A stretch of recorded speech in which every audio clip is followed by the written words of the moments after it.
रामविलास शर्मा जी के जो हमारे जो राष्ट्रीय स्तर के नेता हैं एक प्रकार से, तो उनके मन में एक पीड़ा कि वो पिछले 5 साल किसी भी कारण, चाहे किसी भी कारण आपसी लड़ाई, पार्षद आपसी लड़ाई झगड़ा, कुछ भी को जो भी कारण रहे हो कि शहर के विकास नहीं हो पाए, अब वो रियल में उनके मन में हमें पीड़ा नज़र आई और वो अब शहर के विकास करवाना चाह रहे थे। और उन्होंने एक अच्छा कैंडिडेट चाहिए था कि जो उनको लगता था कि एक सच्चा और ईमानदार, जो शहर के विकास को, जिसके मन में एक इच्छा हो कि काम करने की एक लगन हो, वैसे उम्मीदवार वो जनता को दे कि ताकि शहर का विकास हो सके। नमस्कार दोस्तों, मैं हूं प्रदीप कौशिक और आप देख रहे हैं इंडिया न्यूज़ 16।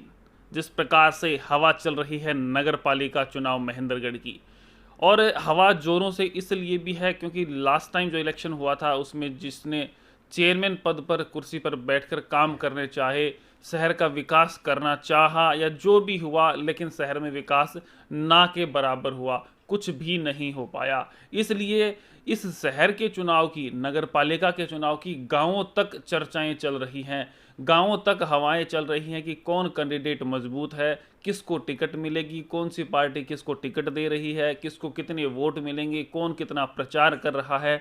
और हाल ही में एक सबसे बड़ी खबर थी जो आप लोगों को देखने को मिली थी कि जो निर्दलीय उम्मीदवार रमेश सैनी थे, उन्होंने बीजेपी पार्टी ज्वाइन करने की बात आई थी। आप लोगों ने भी फोटो देखी होगी। उस बात पर चर्चा करने के लिए हम भावी उम्मीदवार चेयरमैन पद के लिए, जो पहले किसी भी पार्टी से नहीं थे, अब बीजेपी पार्टी से बताए जा रहे हैं, इस बात की पुष्टि हम इन्हीं से पूछ के करेंगे। और आपको बता दूं इनके बारे में मैं थोड़ा सा, इन्होंने पिछले 3 साल से विकास कार्य शहर के और मानव के विकास के लिए, आपके विकास के लिए और समाज के विकास के लिए बहुत काम किए हैं। जहाँ पे कोरोना की वैक्सीन नहीं मिल रही थी लोगों को, तो यहाँ पर अपने स्कूल में फ्री में लोगों के लिए कोरोना की वैक्सीन उपलब्ध करवाई, ब्लड डोनेशन कैंप लगवाया, लोगों को दिखाई नहीं देता था उनको चश्मे लगवाए, जिनको ऑपरेशन करवाना था उनका मुफ्त ऑपरेशन करवाया। बाहर से बच्चे एग्ज़ाम देने के लिए आते थे, उनके रहने की व्यवस्था नहीं थी, और उनके बस स्टैंड से आने जाने, जहां एग्ज़ाम था वहां तक अपनी जो स्कूल की गाड़ियां हैं या अपनी पर्सनल गाड़ियां हैं वो मुहैया करवाई, उनके रहने की व्यवस्था की और खाने की व्यवस्था की, हर काम में आगे रहे। सर्दियों के मौसम में, सर्दी की रात होती है 12 बजे, 1 बजे, 2 बजे, बस स्टैंड पे जाकर, रेलवे स्टेशन पे जाके लोग जो मिलते थे उन्हें कंबल देना, उन्हें खाना खिलाना, और किसी के लिए साधन नहीं है तो उसको घर तक छोड़ के आना। मतलब समाज के क्षेत्र में एक बहुत बड़ा काम किया है। गरीब लोग जिनके पास कपड़े नहीं होते सर्दी में, उनके हर बच्चे के लिए यहाँ कपड़े उपलब्ध थे। नेकी की दीवार, जिसके तहत 5 से 10 हज़ार बच्चे यहाँ पे कपड़े पहन चुके हैं, कंबल ले जा चुके हैं। मतलब किसी के लिए भी यहाँ पे मनाही ही नहीं थी। तो समाज के लिए बहुत अच्छे कार्य किए हैं, और अब ये चाह रहे हैं कि भाई हम खुद से सेवा न करके सरकार की तरफ से भी हम थोड़ा भागीदार बने आप लोगों की सेवा के लिए। नगर पालिका का चुनाव लड़ रहे हैं, पहले निर्दलीय उम्मीदवार थे, अब बताया जा रहा है कि बीजेपी से चुनाव लड़ने वाले हैं। तो इस बात की हम पूछताछ करेंगे, क्या कुछ मामला है। बने रहें इंडिया न्यूज़ 16 के साथ। आप देख रहे हैं इंडिया न्यूज़ 16, जहां जाए सच के साथ। नमस्कार सर, कैसे हैं? नमस्कार, धन्यवाद। कैसे हो? बहुत बढ़िया जी। अच्छा, जिस प्रकार से आपकी फ़ोटोज़ लोगों ने देखी हैं कि भाई आपने बीजेपी ज्वाइन की है, तो इस बात में कितनी सच्चाई है? देखिए प्रदीप जी, मैं आपको बताना चाहूँगा कि इसमें ये सच है, सच है। बिल्कुल, कि हमने बीजेपी ज्वाइन की है। लेकिन मैं आपको ये भी बताना चाहूँगा कि जैसे पिछले 5 साल जो शहर के निकले हैं जी। जिसमें आप सभी पता है कितना विकास कार्य हुआ है, कितना नहीं हुआ है, जितना नाम मात्र का ही हो पाया है। लेकिन फिर भी बहुत सोच समझ कर मैंने ये फैसला किया है कि हमें सरकार के साथ मिलकर चलना होगा। बगैर सरकार के, क्योंकि ऊपर से नीचे तक बीजेपी सरकार है जी। अगर हम बीजेपी सरकार के साथ मिलकर नहीं चलेंगे तो क्या हम अकेले अपने दम पे कि शहर का विकास करवा पाएंगे? ग्रांट भी हमें लानी है और भी कुछ करना है। सरकार शासन प्रशासन का हमें साथ चाहिए, वो कौन देगा? वो हमें, क्योंकि सरकार बीजेपी की है तो हमें उसी से सब कुछ मिलने वाला है। तो हमें अगर, हाँ, कुछ लोगों के मन में शंकाएँ ज़रूर हैं कि भाई क्या नाम, पिछले कुछ 5 सालों में यही सरकार थी, काम नहीं हो पाए। लेकिन मुझे जैसे कि हमें मैसेज मिला, क्योंकि मैं तो निर्दलीय चुनाव की अभी तैयारी कर रहा था, जी। और मुझे मेरे परिवार को मैसेज मिला कि बीजेपी जो के लोग या बीजेपी से संबंधित जो बड़े नेता हैं, जी। जो हमसे एक बार एक मीटिंग करना चाह रहे हैं। तो हमारे परिवार के लोग के साथ हम गए, और हमारे एक बहुत सौहार्दपूर्ण उसके अंदर एक मीटिंग हुई, और उस मीटिंग में यही निकल के आया कि शहर का विकास कैसे हो। हमने उस पर विस्तृत चर्चा भी की। तो उनका भी मन में ये एक पीड़ा है, रामविलास शर्मा जी के जो हमारे जो राष्ट्रीय स्तर के नेता हैं एक प्रकार से, तो उनके मन में एक पीड़ा कि वो पिछले 5 साल किसी भी कारण, चाहे किसी भी कारण आपसी लड़ाई, पार्षद आपसी लड़ाई झगड़ा, कुछ भी जो भी कारण रहे हो कि शहर के विकास नहीं हो पाए, अब वो रियल में उनके मन में हमें पीड़ा नज़र आई, और वो अब शहर के विकास करवाना चाह रहे थे। और उन्होंने एक अच्छा कैंडिडेट चाहिए था कि जो उनको लगता था कि एक सच्चा और ईमानदार, जो शहर के विकास को, जिसके मन में एक इच्छा हो कि काम करने की एक लगन हो, वैसे उम्मीदवार वो जनता को दे कि ताकि शहर का विकास हो सके। तो हमने यही सोच कर कि भाई बगैर सरकार के हम क्या नाम विकास कार्य नहीं करवा सकते। तो हमने इसलिए ये निर्णय लिया कि शहर के विकास के लिए हमें उसके साथ, सरकार के साथ जाना चाहिए। सर, जिस प्रकार से आपने बीजेपी ज्वाइन की, तो मोदी सरकार और यहाँ पे अपने राष्ट्रीय स्तर के नेता है रामविलास शर्मा, इन्होंने आपको विश्वास दिलाया कि हम शहर का विकास करवाने में आपकी पूरी मदद करेंगे। जी बिल्कुल, और बिल्कुल विश्वास बहुत पूर्ण तरह से विश्वास दिलाया है कि वो रियल में चाहते हैं कि शहर का विकास हो, और हम मिलकर जो शहर का चेयरमैन होगा, और रामविलास जी शर्मा है, वो बीजेपी पार्टी, पूरी बीजेपी पार्टी चाहती है कि शहर का विकास हो। जो पिछले 5 सालों में नहीं हुआ, वो अगले 5 सालों में एक हमारा शहर एक स्मार्ट सिटी के रूप में उभरे। ये रामविलास शर्मा जी की भी और पूरी बीजेपी पार्टी के लोगों की इच्छा है। तो इसलिए हमने उनका निर्णय को अपने सराख को रखते हुए अपने विचार बीजेपी में अपनी आस्था जताई।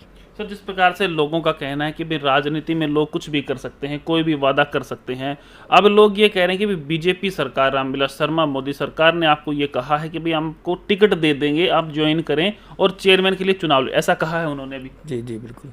तो ऐसा भी हो सकता है कि भाई जो मौका आएगा, समय आएगा टिकट देने का, उस समय अपने को टिकट ना देके किसी और को टिकट दे दें, और ऐसा हो कि हम निर्दलीय चुनाव जो हम लड़ रहे हैं बीजेपी के नाम पे, हम खराब हो जाएं और चुनाव में हार जाएं। इस पे आपका क्या ख्याल है?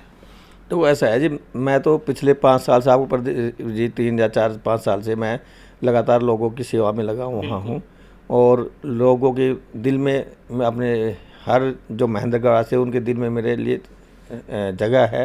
तो और बहुत तक भी पहुंच चुके हैं जी, बहुत प्यार मुझे मिल रहा है, आगे मिलता रहा है। और आप जैसे बता रहे हैं कि अगर हम निर्दलीय भी अगर इलेक्शन लड़ते तो हमारी जीत निश्चित थी। तो लेकिन फिर भी शहर के विकास के तो कहीं ना कहीं निर्दलीय रह के तो नहीं, चाहे कोई भी निर्दलीय प्रत्याशी या कोई अदर या विपक्ष का कोई भी प्रत्याशी अगर इस पे जीतता है, तो क्या वो चेयरमैन इस शहर का विकास करवा पाएगा? मुझे नहीं लगता वो शहर का विकास कार्य करवा पाएगा। सरकार के साथ मिलकर तो हमें चलना ही पड़ेगा। तो यही सोचकर हमने ये निर्णय लिया। आपको क्या लगता है कि काफ़ी समय से बीजेपी पार्टी चल रही है और काफ़ी वोटर यहाँ पे भी हैं, तो उनके कैंडिडेट में इतना दम उन्हें नहीं लगा जो उन्हें एक निर्दलीय व्यक्ति के पास आना पड़ा? जी, पार्टी नहीं, उनके पास कैंडिडेट हैं, और मैं तो इस बारे में कुछ नहीं कमेंट करना चाहूँगी कि उनके पास कैंडिडेट कौन कौन था, कितना मजबूत था या नहीं था। लेकिन उन्होंने मुझे बुलाया, तो उन्होंने मुझे बताया कि शहर के विकास के लिए हमें ये करना है, कुछ चर्चाएँ हुई, तो हमने उन्हें अपनी मजबूती नजर आई? जी बिल्कुल, बहुत नजर आई।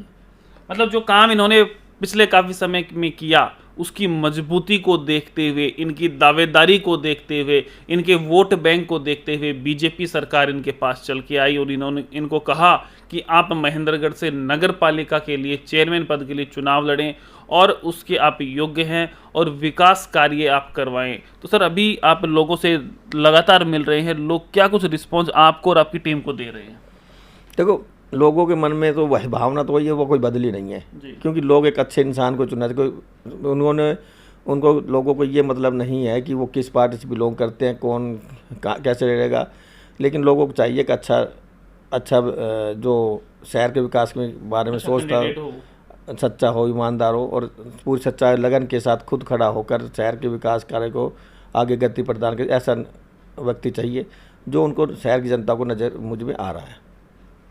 जिस प्रकार के बताया जा रहा है कि नज़र आ रहा है जनता को रमेश सैनी के अंदर वो ईमानदार व्यक्ति जो बीजेपी सरकार को भी नज़र आया है, एक बहुत बड़ी बात है। लोगों ने भी उसी को चुना है, बीजेपी सरकार ने भी उसी को चुना है, लेकिन आप किसको चुनते हैं एक बहुत बड़ा सवाल है। हम आपके महेंद्रगढ़ के हर व्यक्ति के पास आके ये सवाल करेंगे और आप इसका जवाब कमेंट बॉक्स में भी दे सकते हैं कि भाई कौन बनेगा चेयरमैन। तो सर अभी कंपेनिंग चल रही है वो किस प्रकार से चल रही है?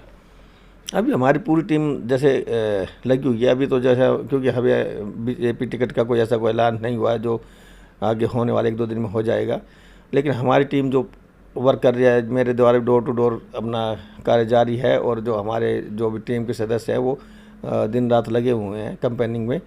तो अभी बहुत अच्छा रिस्पॉन्स है, बहुत अच्छी कंपेनिंग चल रही है, और हम हर तरीके से इस नगर पालिका चेयरमैन पद के इलेक्शन के लिए पूरी तरह तैयार है। तो अभी कब अपने को फॉर्म फिल करना है?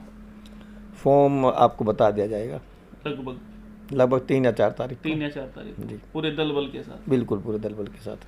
तो एक सबसे महत्वपूर्ण सवाल हमारा रहेगा, जिस प्रकार से बीजेपी पार्टी ने, रामविलास शर्मा जी ने आपको बुलाया और कहा कि भाई आपको टिकट दी जाएगी, आप चुनाव लड़े बीजेपी से, इसको देखते हुए आपने बीजेपी ज्वाइन तो कर ली, कहीं ऐसा हुआ कि समय पे जब लास्ट मोमेंट रहेगा टिकट देने का, उस समय किसी और कैंडिडेट को टिकट दे दी जाए, आपके पास साथ धोखा किया जाए, तो उस अवैध में आप क्या करेंगे? इलेक्शन लड़ेंगे या नहीं लड़ेंगे? लोगों से क्या आह्वान करेंगे उस समय? देखो ऐसा है प्रदीप जी, मैं इस विषय में बताना चाहूँगा कि मुझे पूरी तरह आश्वस्त किया गया है कि आपकी जो बीजेपी पार्टी टिकट आपको मिलने जा रही है। और अगर फिर भी अगर ये इसमें मेरे को नहीं लगता 1% इसमें कोई टिकट नहीं मिलने के चांस है, फिर भी अगर मान लो आपके अगर मैं सवाल का जवाब दूँ तो मैं आपको ये बता दूँ कि मैंने तो पिछले जो 4-5 साल से एक निर्दलीय प्रत्याशी के तौर पे ही अपनी तैयारी की है, और वो आज भी तक वो जारी है और उसमें कोई कमी नहीं आई है। अगर हमें बीजेपी अपनी तरफ से पार्टी टिकट नहीं देती है तो भी हम निर्दलीय प्रत्याशी के तौर पे पूरी तरह प्रिपेयरमेंटरी तौर पे और पूरी टीम हमारी वैसी ही लगी रहेगी। और मैं इस विषय में शहर की जनता से अपील करना चाहूँगा कि मैं जैसा भी हूँ वो आपके बीच में हूँ, पूरे तन मन धन से जनता की सेवा में आगे जैसे पीछे लगा रहा हूँ आगे भी लगा रहूँगा। अगर और मैं सिर्फ जो मेरे राजनीति में आने का उद्देश्य है सिर्फ शहर का विकास करवाना है, शहर को एक स्मार्ट सिटी बनाना है, और उसके लिए मैं अग्रसर अपनी सोच रखता हूँ। तो शहर की जनता मुझे उम्मीद है कि जैसे भी निर्दलीय बीजेपी टिकट के तौर पे मुझे अपनाएगी और भारी मतों से जीत दिलाकर चेयरमैन पद के ऊपर बैठाएगी। बहुत बढ़िया। जिस प्रकार से सर एक बात और पूछना चाहूँगा, जिस प्रकार से अभी इलेक्शन होने वाला है और बीजेपी से हो चाहे निर्दलीय हो, तो लोगों से आप क्या कहेंगे जब आप फॉर्म फिल करने जाएंगे उस दिन के लिए, और जब 19 तारीख को इलेक्शन होगा, एक ईमानदार व्यक्ति को विकास के लिए चुनना है, तो आप क्या संदेश छोटा सा देना चाहेंगे? मैं तो जनता से ये अपील करना चाहूँगा कि ये इलेक्शन रमेश सैनी का नहीं है, ये इलेक्शन शहर के विकास के लिए लड़ा जा रहा है, क्योंकि पिछले 5 सालों में जो कुछ हुआ है वो हम दोहराना नहीं चाहते। तो जनता से अपील है कि एक सच्चे और ईमानदार आदमी को ही आप चुनें। आप एक छोटी सी गलती कहीं ऐसा ना हो कि शहर में पिछले अगले 5 साल दोबारा से बेकार हो जाए, शहर में विकास कार्य ना हो पाए और सरकार के साथ मिलकर विकास कार्य कराने में ही हमारा उद्देश्य बना रहेगा, और हम चाहेंगे कि शहर की जनता हमें पूरा सपोर्ट करे। जिस प्रकार से बताया कि शहर का विकास करवाना ही हमारा मोटिव है, और हम चाहते हैं आप भी उस जगह पे आहुति दे डालें जहां पे शहर का विकास हो। जो व्यक्ति आपको ईमानदार लगे, जो व्यक्ति आपकी सेवा में हर समय हाजिर रहता है, उसको आप वोट करें, और कमेंट बॉक्स में आप कमेंट करके बताएं कि आप किस प्रत्याशी को पसंद करते हैं, क्या वो कारण है जिस वजह से आप उसको पसंद करते हैं, और हम आप तक भी जरूर पहुंचेंगे। आप भी कोई बात रखना चाहते हैं तो आप हमें जो नंबर हमारे दिए गए उस पर संपर्क कर सकते हैं, हम जरूर आपके पास पहुंचेंगे। लगातार खबरों के लिए बने रहें इंडिया न्यूज़ 16 के साथ। नमस्कार, धन्यवाद।